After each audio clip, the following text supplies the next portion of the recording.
Hi, I'm Jeff Scoop with my co-host Acacia Dietz, and this is Beyond Barriers. Thanks for joining us again. And our special guest this evening is Mohamed from Average Mohamed. Welcome to the show, Mohamed. Thank you for inviting me. Thank you for coming. Could you tell us a little bit about your organization and some of the work that you do, Mohamed? Well, my organization is called Average Mohammed Organization, and we are a counter-ideology platform.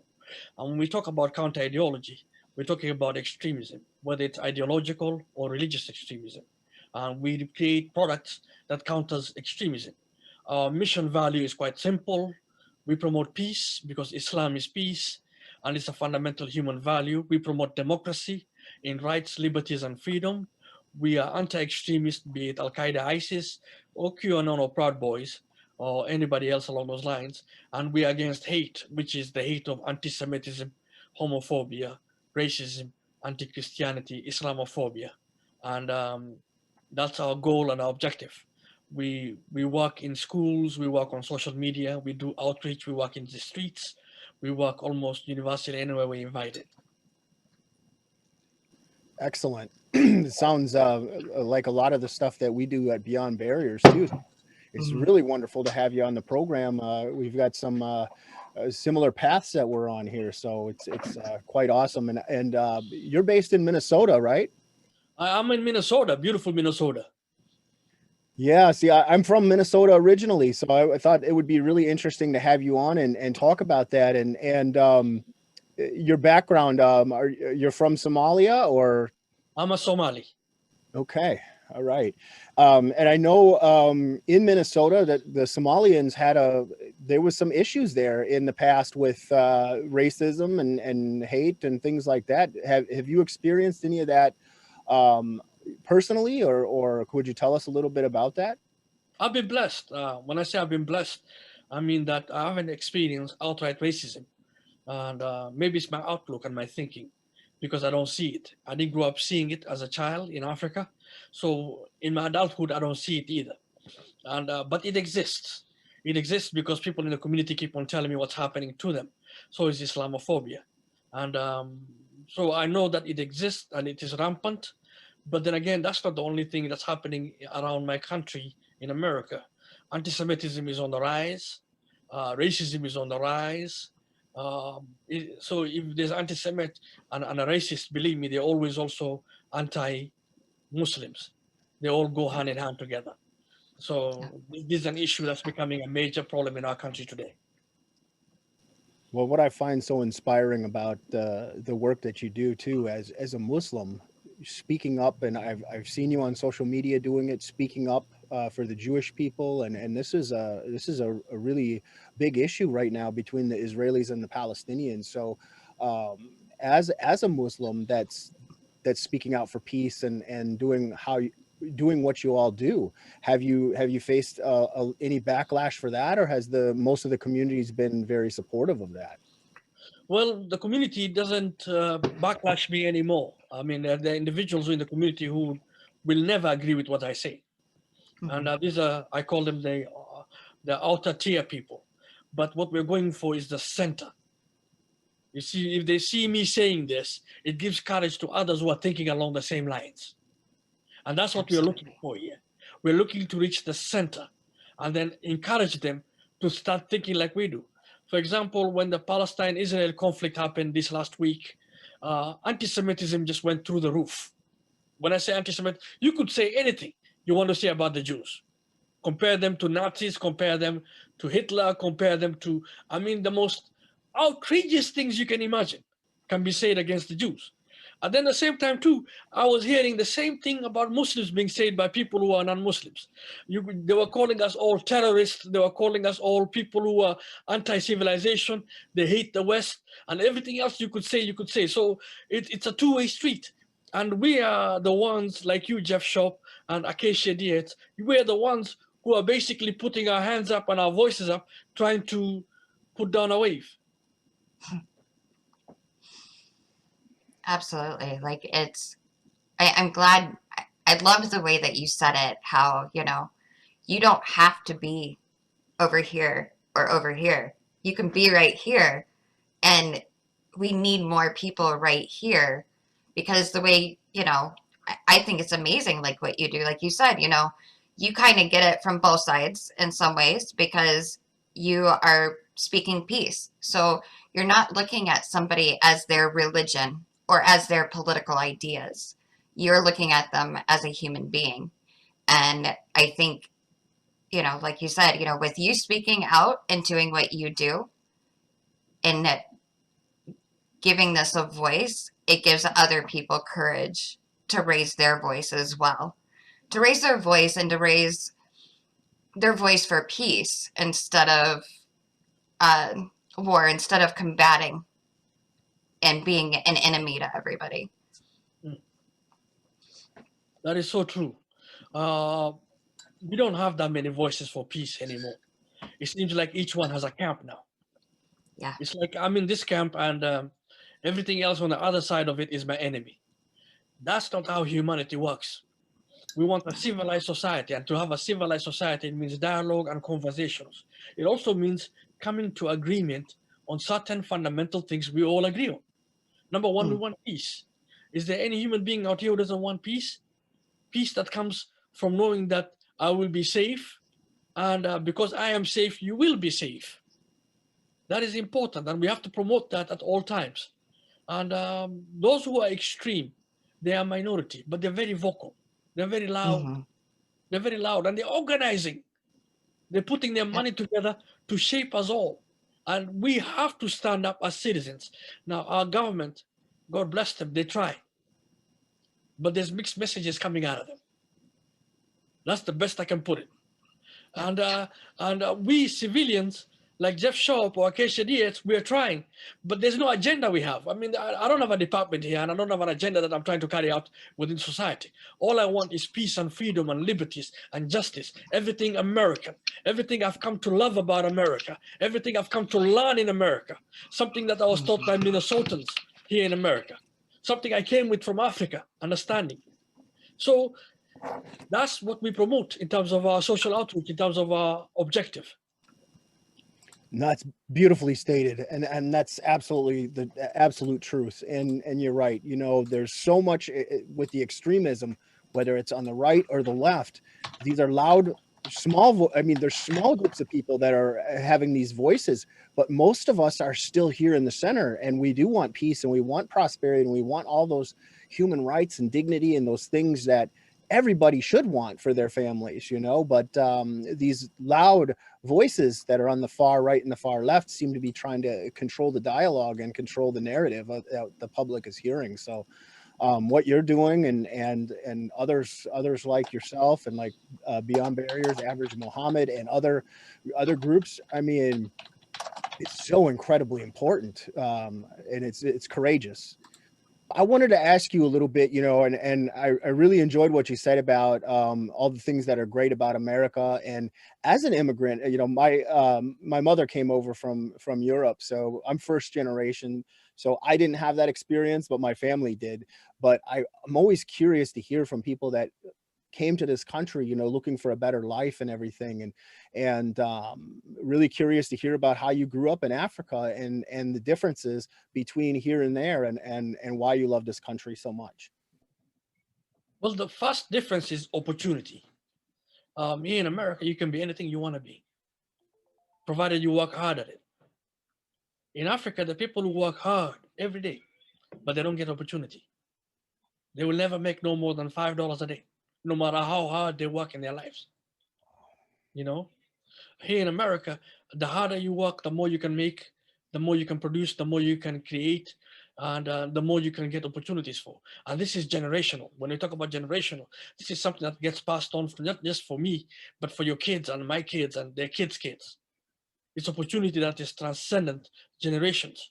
And this is something that's just amazing. Amazing, And that comes about because there's order in America. When I say there's order, we're talking about law and order. We talk about rights and freedom. We talk about a strong government, strong agencies, strong law enforcement, whether it's our FBI, our Department of Homeland Security, our police departments, or other agencies who will keep the peace. These are all the good things that basically make America a success. And that's the biggest difference, because in Africa, governance is an issue. When I say governance is an issue, you don't know on whose sides they are when you go meet them. They could be against you, they could be for you one day. But here in America, you stand a chance, because what happens is the government is held accountable. Accountable. Power belongs to the people. To the people, by the people, for the people, just like Lincoln taught us. And this is why we promote democracy around the world. This is why I say theocracy. Wanting to make it a religious state is wrong. Wanting to live under communism is wrong. Wanting to live under dictatorship is wrong. And we make messages along those lines. And we tell our kids that. And we tell them why. Now, how did you get started doing what you do? How did you get started doing the counter messaging?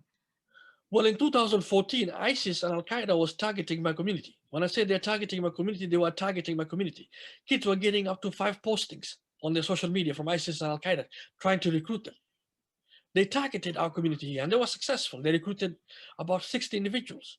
From the United States or from Minnesota, United States. Minnesota. Oh, wow. We produced the most jihadis in America at that time.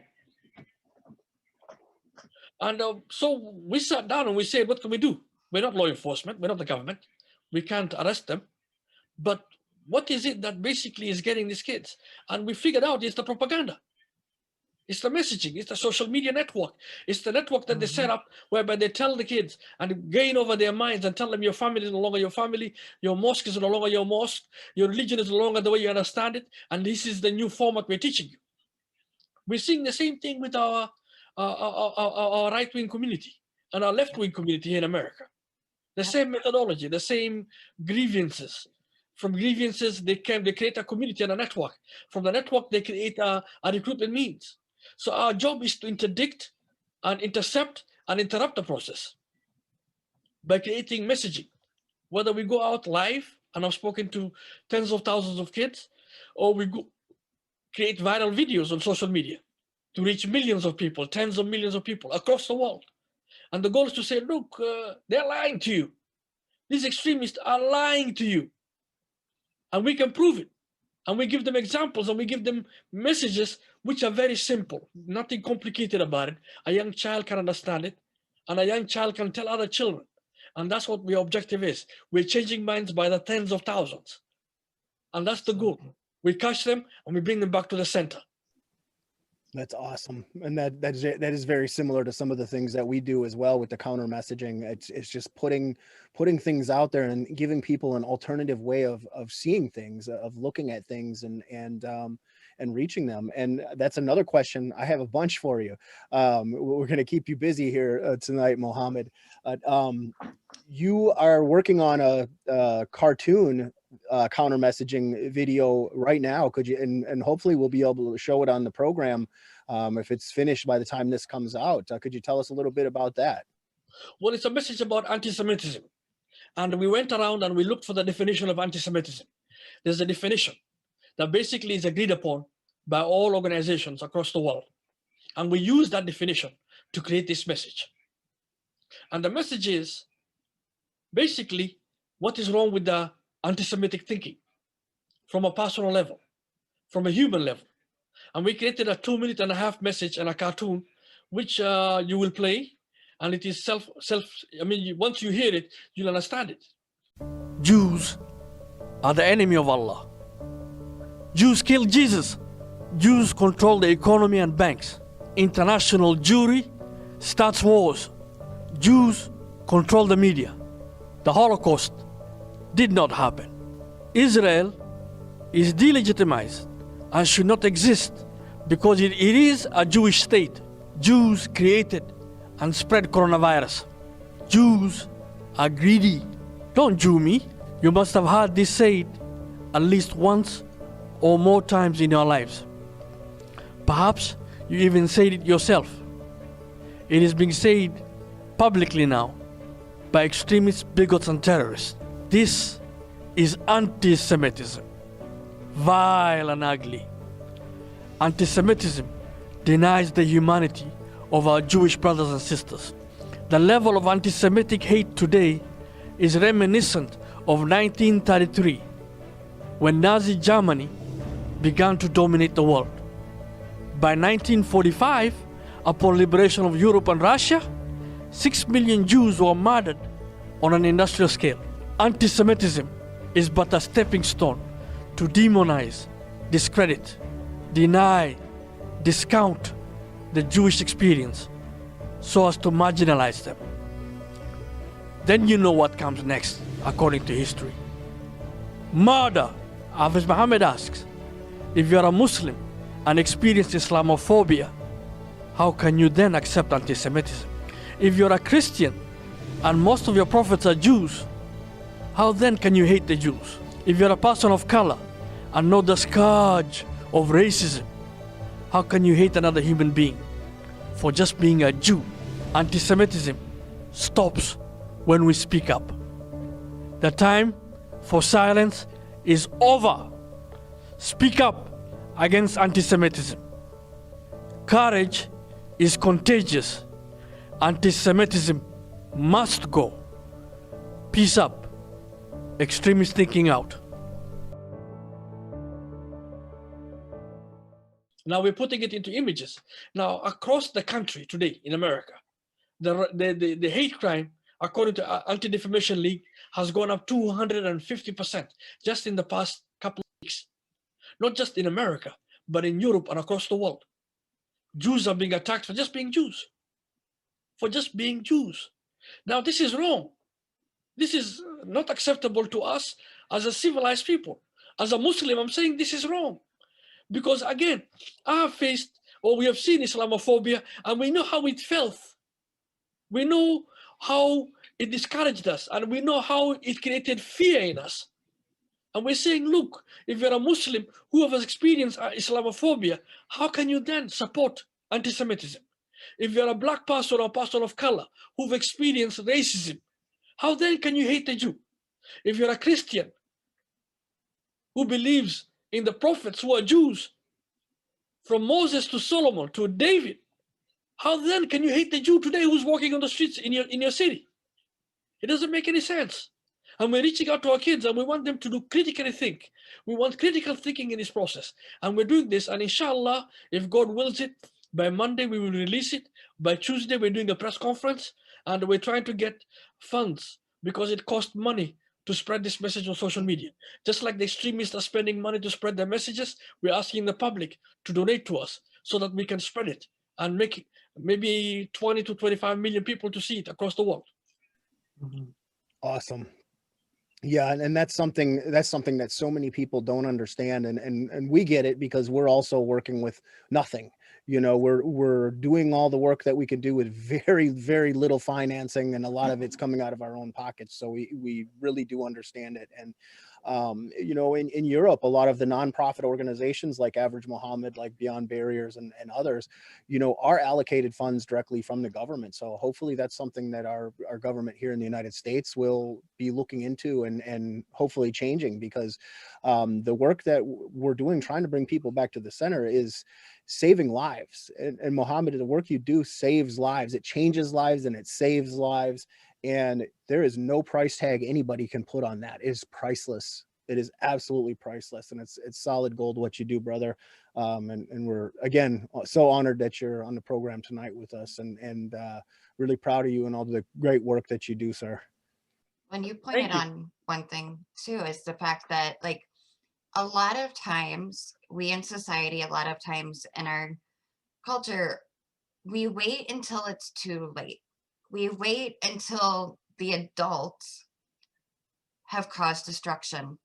We wait until, you know, mass attacks have happened. We wait until people are already radicalized, and we forget.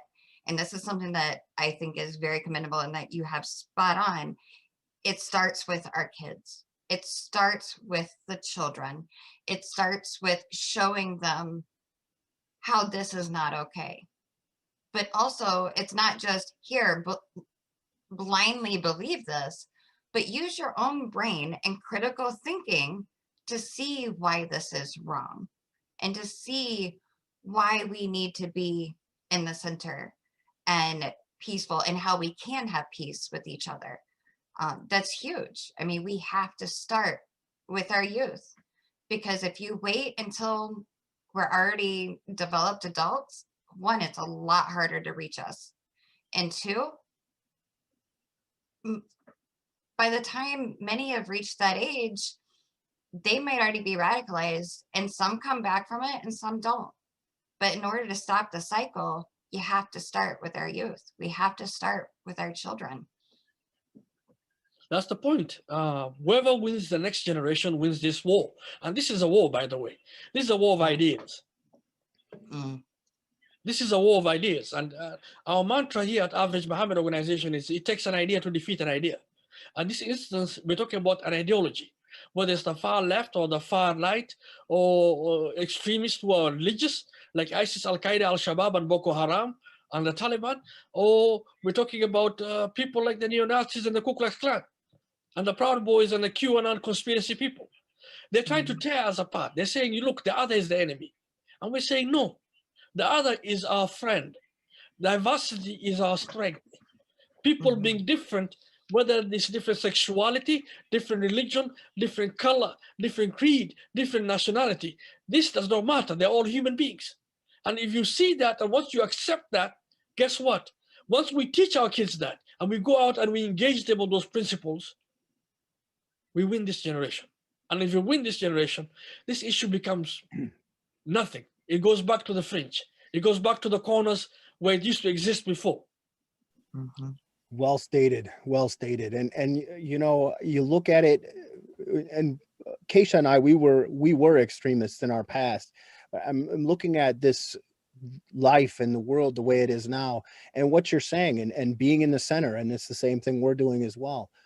It seems so simple and so logical. Like, how could anyone not see it? Hey, like, what does it matter if so-and-so's skin color is a little different? What if they are worshiping a different God? Who cares? Like, we all have wants, desires. We all want our kids to grow up and be successful. We all want to be happy and healthy, and most of us enjoy similar things in life. So what is the why do we have to divide over petty things like politics or skin color or religion and things like that? And you're right, it's a war of messaging, and we just got to keep up with this messaging, and keep bringing it out there. And as Acacia stated, and the youth is where it's at. And Mohammed, like with the cartoons, I think it's a great direction, because it's going to hit that younger generation and hopefully prevent them from entering into groups like what we were involved in the past, or these extremist organizations. Once you get in there, that's your echo chamber. And as you stated, othering, the other is bad because they don't think the way we do. And it's very easy to get caught up in those echo chambers, those bubbles. And once they're in there, it is a lot more difficult to get them out than it would be to prevent it in the first place. So hearing that you're working with the school systems and things like that too, that's really incredibly important. And any way we can empower that and uplift that and boost that messaging, count us in, because it's good stuff, man. Well, I'm working on making a curriculum right now, and hopefully in the fall, with help from the University of Minnesota educators, we will create a curriculum. And I wanted you to create a message with me, because you came as a former to talk about racism, what it means, what they told you, and more importantly, why it was wrong and why you came out of it. And we'll put it together. And I will put together a couple of messages promoting the same values I discussed about my mission value: democracy, peace, anti-extremism, anti-Semitism, racism, and things of those sort. And it's important that your voice comes out, because the most powerful voice we have today is people like you, Jeff Sharp and Acacia Diaz. And the main reason why it is the most powerful voice is because you were there. You were on the other side. You were either left wing or right wing, and now you're back to the center. What did it take to get you back to the center? What clicked? What went, okay, I think I'm on the wrong path. I need to be on the right path. And this path I'm on is not the right path. I mean, that is a value and a message that our youths need today more than anything else. Absolutely, and you can count us in on those projects. Definitely, looking forward to working with you on that, because I think it's incredibly important. And unfortunately, when they say there's the saying, when life when life hands you lemons, you should make lemonade.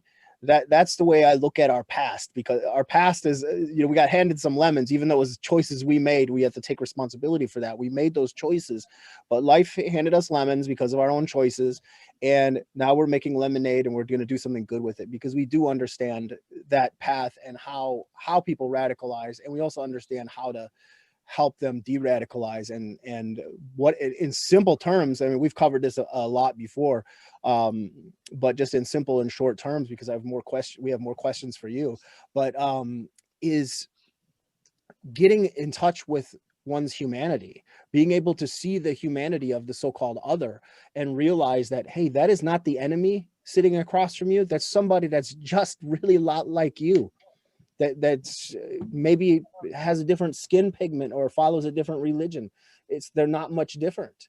And that's what we have to see. And that's what got to me, was meeting a Muslim woman and a Black man that I had met in my time in the NSM, and they showed me their humanity, and I was able to identify with it. And then I realized I was on the wrong path.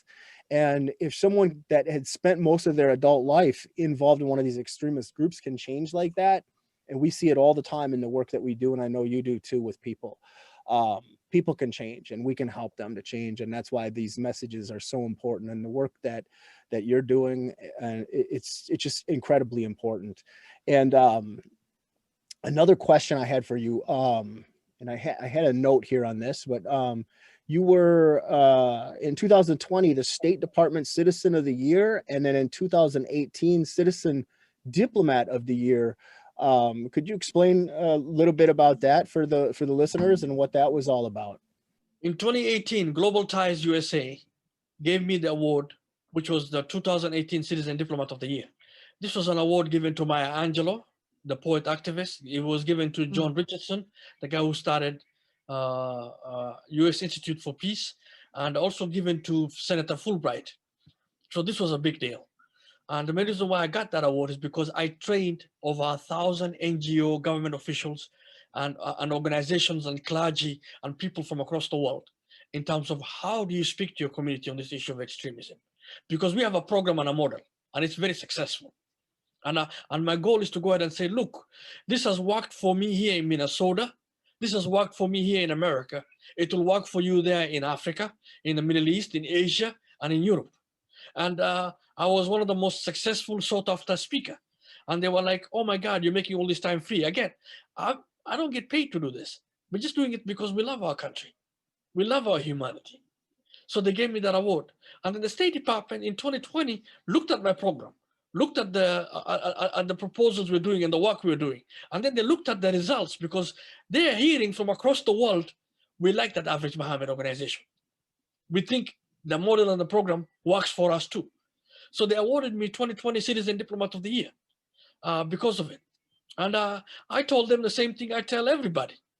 Awards are good, resources is better. Right? The same thing we tell our government. We say, look, Right? this award you're giving us is good. This is recognition. And believe me, it does wonders for my ego. Wonders, But ego is not the issue here. Right. The issue here is we need resources. Can you imagine if we did so much with so little? I've been using my tax returns and my funding, and I've been self-funded most of this myself. Can you imagine if I had a budget? What can we do? What can Jeff Sharp do with a budget? Or me, Average Mohamed organization, do with a budget? When we've done so much with so little. Yeah. So we try to convince our government. And I talked to my senators, I talked to my congressional delegation, I've talked to people in the State Department, people in the Department of Homeland Security and the FBI. I've talked to people, they're beginning to hear us now. They are beginning, because they've tried everything else.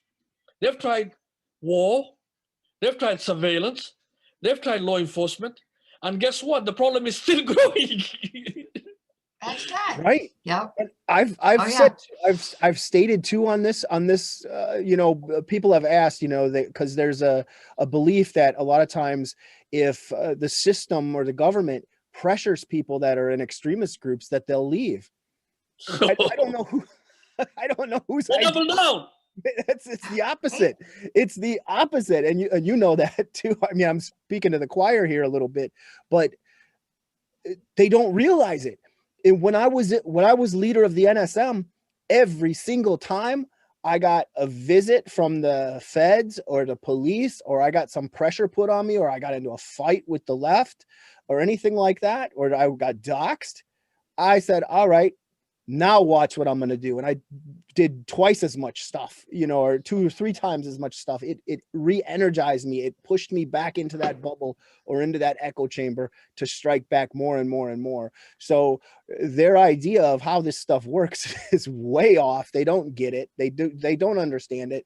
We come from that background. We understand it. You've worked with those communities. You get it. These are the kind of groups that, exactly what you said. The things we could do with the funding, and we talk about that amongst our own staff and stuff all the time about, well, what could we do, and struggling to just get basic things out because we're using our own funding, just like you mentioned. So I think it wasn't a question that was on my list for you, brother, but I think it was something that needs to be talked about and it needs to be said. So I'm glad you brought it up. Well, for the first time, our government is beginning to hear us. And the main reason why they're beginning to hear us is because Winston Churchill once said that America will do everything wrong until they come to the right decision.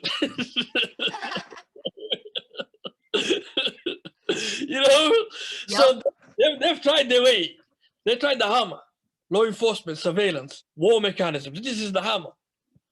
And the hammer is not working by itself successfully because this problem is growing.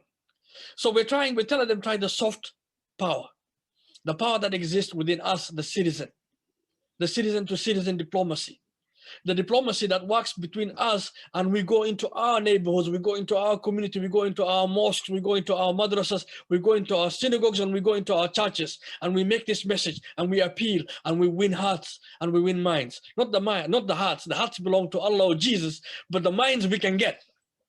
Yeah. Yes.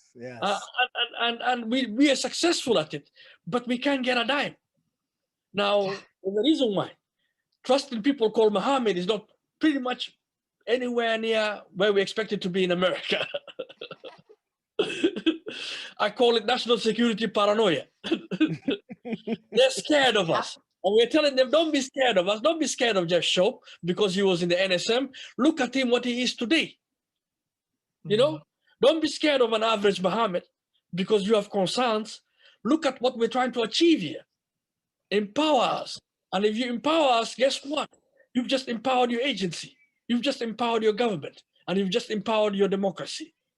How hard is that? Absolutely. Exactly. You hit the nail on the head. Completely hit the nail on the head. Because and he's so passionate about it too. I love it. It really is. You're right. I mean, it's like it goes back to a lot of things, whether a lot of hate, anti-Semitism, Islamophobia. It boils back down to fear.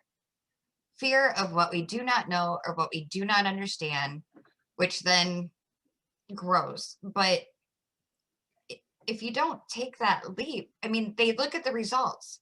They obviously see that you are getting results. Your way is working. Being in the center and bringing people together and being able to talk to each other like human beings. No two human beings actually agree 100% on everything. Nor that's the beauty of it, though. But you're able to find that which you do agree on. You agree on the basic human rights that each person deserves to have. And you go from there, and they see you're getting those results. And like you said, I think you're right. I mean, they realize they have been tackling this problem from all the wrong angles. And I think right now they don't really have a choice but to try something else. And they see you're getting results. And we've shown them that, there is another way.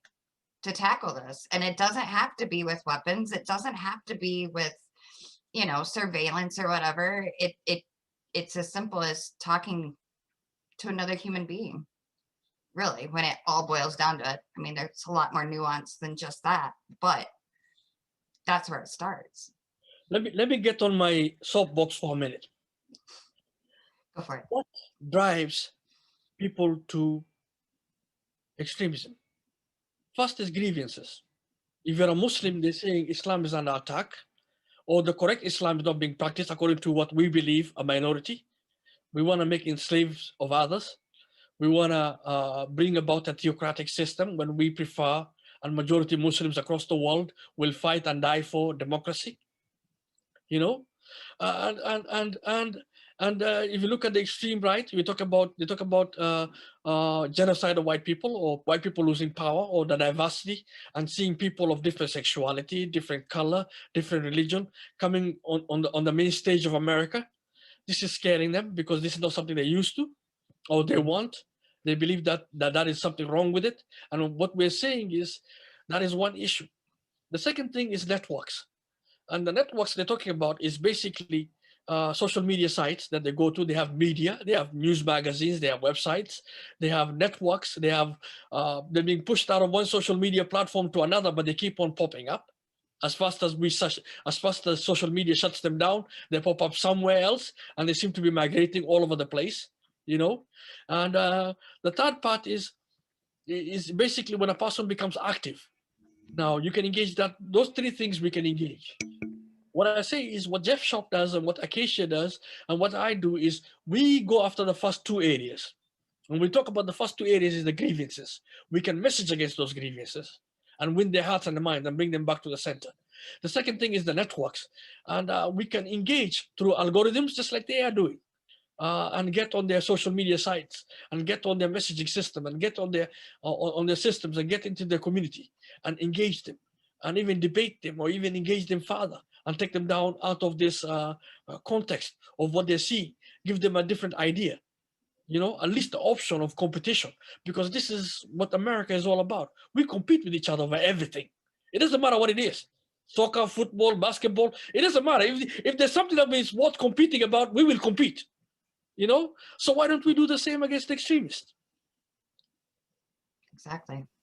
Good point. Really good point. And that's just it. And I mean, with our background, Acacia specifically, she worked in the propaganda department of the National Socialist Movement for NSM Media, and that was a big part of the messaging that when we were extremists, that we were doing was like, let's get out material fast, let's hit hot button subjects, and let's make it look as good and as well produced as possible. There was some videos that the NSM was producing that major media thought that we had hired a production company to build this. It was all done in-house, but it was so well done that they thought that we had hired a production company to do it. So that's the kind of stuff that we're up against on this side is messaging and that sort of thing. And they do have funding. They, you know, their members and people that are in part of these organizations, some extremist groups are a lot better funded than others, but they do have funding that are being put into these projects. So if we are to compete with them in a war of ideas, like what you were just saying, we've got to have the backing to do that. I mean, all the awards and all the what they say, you know, like good job, you know, and they pat you on the back. We get that all the time, but we can't fight with nothing. You know, we can't, you know, and I know you're producing these videos and things like that, and it's shameful that it has to come out of pocket. You know, it shouldn't. This anti-Semitism video I made, I used my money from my tax return. Tax return kicked in, I just made the video. And guess what? It's right on time. Don't take my word for it. Google anti-Semitism right now. Oh, yeah. It's in the headlines. Watch CNN, watch Fox, watch MSNBC, watch NBC, ABC, CBS. It's in the headlines. Listen to what the Jewish community is saying today. Now, I made this. It cost me money. And believe me, for my humanity and for my Jewish brothers and sisters, I will spend anything to secure their society because I believe in my humanity. as a Muslim. That is what Islam teaches me. But again, it costs 10 cents to 7 cents to get a set of eyeballs on social media. Yep. Do you want to get 25 to 50 million people to watch this video? Give me the resources to do that. Who do we go to? Seriously, who does Jeff Shop go to say, look, I have a message that needs to reach 20 to 50 million people? Who do we go to? Now, foundations don't want to touch it. They say, oh, this is a government issue. Institutions don't want to touch it because they say, oh, this is a government issue. We have money for global warming. We have money for gang intervention. We have money for diabetes, but we don't have money for counter ideology. Yep. So who else do we have to go to? It is our government. That's the only game in town left because, again, it is in the interest of our government to secure our societies. And in that interest, we serve that interest. And to serve that interest is we secure our communities by engaging them and talking to them. And in return, it saves the government billions in surveillance, billions in war mechanisms, billions. So it is in the interest. We're telling them what Leon Panetta, the former head of the CIA, and Prime Minister Tony Blair said in their report. Spend just 1% of what you're spending on war and surveillance and other means, just 1%. And give it to Jeff Shop, give it to Mohamed Ahmed and Average Mohamed, give it to Acacia Diaz, give it to other people who are in the spectrum across the world, who are Muslims, Jews, Christians, white folks, black folks, sexuality, homosexuals, LGBTI community, people who are trying to change the narrative in this world. Give it to them, and guess what? You will earn and save yourself billions. Yeah. We don't have a lobbyist. Absolutely. Who's going to lobby for us? Unless we do it ourselves. I was just going to nominate you for that. I was going to Yeah, say, I was too. sound like a good lobbyist. But you're Now, right, though. You're right, though. Understand that the guy who makes the weapons, he wants to sell the weapons. The guy who's making the surveillance component, he wants to sell the surveillance component. Mm-hmm. They're making hundreds of millions of dollars in this process. So there's no incentive for people like me and you to be successful there. Right. Double-edged sword. It's a very sad truth, unfortunately.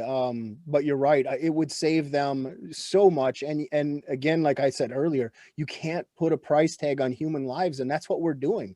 It's not just saving the life of the individual that's getting involved in extremism, but what if that extremist that we help off ramp, or that Average Mohammed helped off ramp, is the next person that walks into a mosque or a synagogue or a church and starts shooting people? That's the type of, some of the people that we are working with to off ramp, is those people that get triggered by these ideologies to take that ideology to the extreme and go do something horrible to innocents. There's you can't put a price tag on that. And as you said, I mean, they're so worried, or so much funding has been put into war and surveillance and all these other things. Just give us a little bit to make our materials better, to make the counter messaging more effective, and watch what we can do with it, because it's phenomenal. Absolutely. It's not just about giving us funds. It's also allowing us to do what we do best. Look, when you go to a corporation and you say, look, your corporation, we have a problem. And they say, okay, what's the problem? You don't tell them what the solution is, because you already have the problem. Our governments are facing this problem. Now, the solution should come from us. Ask us what our solution is. In other words, ask an Average Mohammed, what do you want? How can we help you? What do you think is the best way for you to go about doing this work? Or Jeff Shop, or people like Acacia Diaz? How do you best go about it? But that means to be humble enough to say, look, we've tried our ways. Let's try your way. Now, I keep on telling people, and I've reached out to, I just applied for a grant with the Department of Homeland Security to train our local police department. And I'm in contact with the State Department, and I've been asking them, look, can you help me set up organizations I've spoken to in East Africa and West Africa to get them going? Because the problem there is becoming more and more and more serious. There'll come a time within this decade that they will kick out every single Westerner out of that region. That includes me and you. Yeah. Wow. And that means basically it's going to affect our markets. It's going to affect our opportunity. It's going to affect our ability to do business anywhere in the world. This is in our interest because the bloodline of our republic is business, commerce, is opportunity, and it's about people communicating with each other and living with each other. We have a lot to offer as Americans to East Africa and West Africa and South Asia and the Middle East. And if they are kicking us out, if you can't do business there, if you can't walk around the streets without being kidnapped or being killed, come on, man. And if you tell me that what you've been doing for the last 20 years has been working, well, that's, you yourself are saying it's not working. The government themselves are saying it's not working. You've come to that conclusion. Try us. Give us the resources we're asking for. And this national security paranoia that you don't trust people who are foreigners or people who are like Muslims or black or people who are different opinions because you're afraid you can't control the message. Just let go a little bit. Yes. Give us the freedoms and the liberties and the rights that we are so proud of here in America. And guess what? We will deliver. We will deliver. Exactly. Love it, love it. That's that in that exact line, Mohammed. We were saying we wrote up a proposal that we just submitted tonight, I believe, and it was to another government, and we said, not only do we do what we say we're doing, but we deliver. So it was really awesome to hear you say that exact same line, because that's just it. We're not just talking about it. We are actually making things happen, and we're doing it with so little. And volunteers, the people that are helping us are all volunteering their time and outside of their work, regular day jobs and all this. And it's phenomenal what we've all been able to accomplish with so little. So it's inspiring, and it's always inspiring to come across organizations like Average Mohammed and the work that you're doing. And I didn't even realize you had an international component to the work that you're doing. So that was really interesting, just hearing that about East Africa. So you're doing stuff on an international level, not just locally in Minnesota and here in the United States, but tell us a little bit more about that, if you would. Well, the thing is, if you don't secure internationally, we're not secure here at home. If you don't believe me, look at September 11th. Yep. Those were 19 individuals. None of them were American. None of them. Not even one of them was an American citizen. So what's happening over there is going to happen to us here. Mm-hmm. And we're living in a world whereby the means for violence is becoming more sophisticated and easy to implement.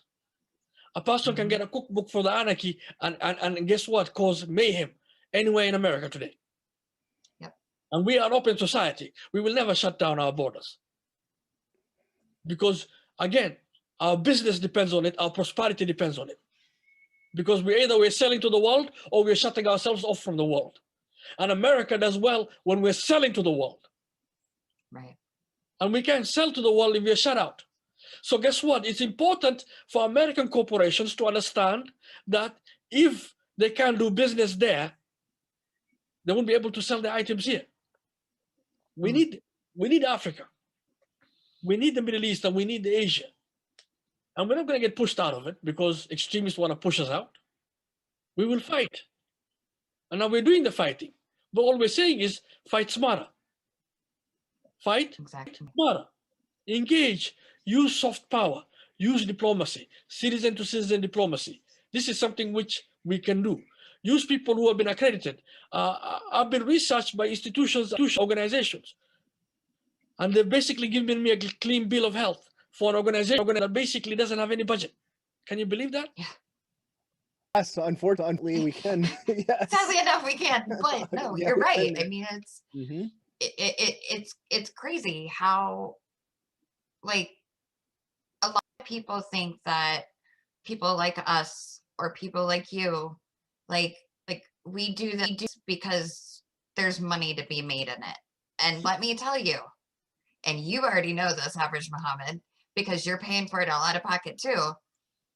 If you're in it for the people, there is not money to be made in it, because you're not doing it for the money. You're doing it for the people. It'd be nice if there is money in it, but that's not the point. The point is the people. Now, if we can get the resources to do what needs to be done for the people, that's The thing is, this is what I try to tell people mostly, is also there's a risk that we take. How many death threats do we get? ISIS, Al Qaeda, and Al Shabaab have sent me death threats, and they told me if they ever catch me, they're going to behead me so fast. wow. You know what I told them?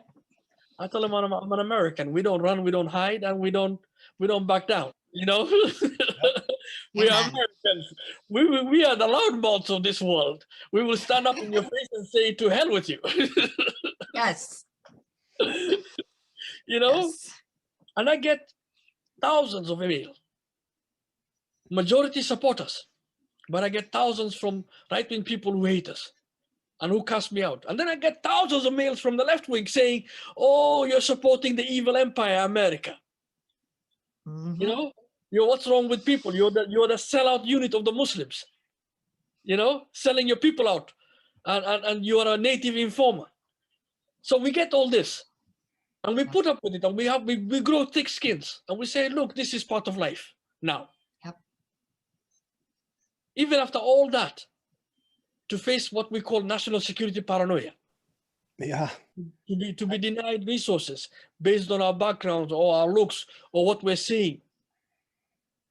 When we are effective, fear of us, loss of control. You know, this is unwarranted. Give us a budget.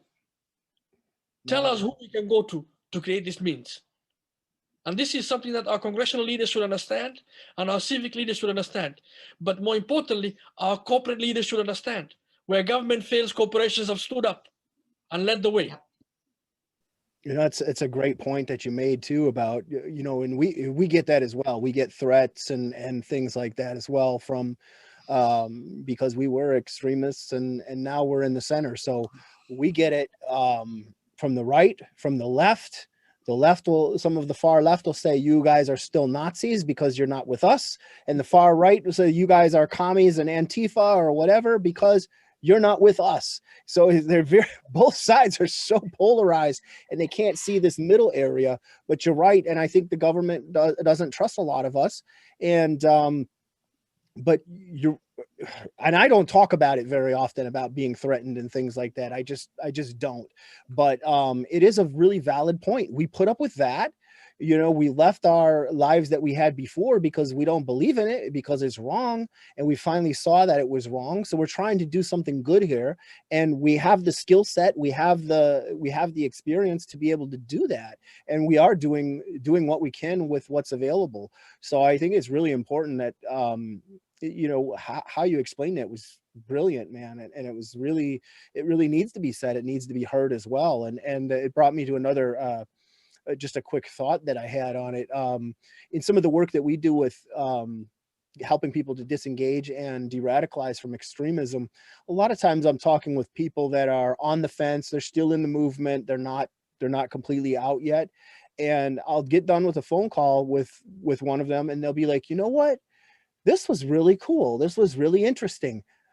And I said, yeah. And they said, even though we're on different sides of the political fence, we both showed each other respect and we had a decent conversation like two human beings. And and it was great. How cool is that? And, you know, at the time, when I hear that, I think like, well, of course you can call and have a conversation about these things. But when you think about it afterwards, or, you know, you start processing these things, you think, wow, these are people that are extremists that we're working with that are so happy about just being able to have a conversation because they're used to hitting that wall. You know, like when you get out there and you're against everybody and everybody's against you. And now someone's just listening, and it's like really meaningful to them to just hear somebody that's willing to listen. That's where it begins. That's how we change hearts and minds, is just listening. And when you listen to them, they have to listen to you too, because it's a respect thing. So now we have that opportunity to plant those seeds. And we don't have enough of that in America right now, because even between Republicans and Democrats, things are so polarized that if you voted for Trump, then you're a bigot and we're not going to talk to you, or if you voted for Biden, you're a commie or something and we're not going to talk to you. And neither of these things are necessarily true. Most of us are here in the middle. And yeah, I wish more people would see it, but we're working on it. Well, I wish you the best of luck. And inshallah, if God wills it, we will get what we're asking for. Because now, finally, our government is listening to us. Finally. Like I said, what Winston Churchill said, it was the truth. They will try everything wrong before they come to the right decision. And they're coming to the right decision now. And we were trying to empower FPI, DHS, our State Department, our CIA, our soldiers, who we are very proud of. Memorial Day weekend is coming up. We're very proud of our soldiers. And we're telling them, look, you're fighting hard. Fight smart. Use us. Put us to work. Give us a budget. We'll tell you what we're trying to do. And we will quantify it for you. And we'll bring you Exactly. back results. And let's go from there. I cannot awesome. argue with 1 second of that. That's great. You hit everything right on the head. Like, I'm very, very excited to see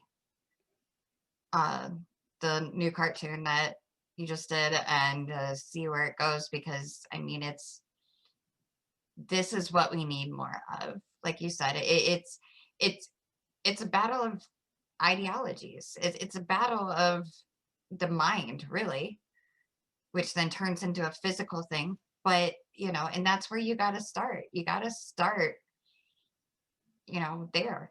So I think what you're doing is absolutely commendable. I think it is completely on the right track. Like, I love it. I really do. Thank you for saying that. It's true. Coming from your background, that goes a long way. I mean it. You said it in the beginning that lifting your voice gives other people the courage to lift their voice, and it's true. I mean, it's because of people like you and others, and that I keep doing what I do, and I know Jeff keeps doing what he does, because as doing this kind of thing can be very mentally exhausting. But if we don't do it, who will? Hopefully more people will. That's true. So that's why I created Average Mohamed, because I'm just an average guy, just like you are, just average people. And it takes the average guy to radicalize the average citizen. It will take us average citizens to de-radicalize our communities. And we're willing, we put up, and we're walking the walk. What we need is support. What we need is platforms. What we need is networks. What we need is resources. And we're asking for it loudly now. Before we were quiet about it, but now we're not quiet anymore, because they're shooting up our synagogues. They're shooting up our Walmarts. They're shooting up our mosques. Yeah. We're done. We're done. No more Mr. Nice Guy. We're trying to do the right thing, and we're asking our institutions, our foundations, our corporations, our governments, step up. We did. You should too. Step up.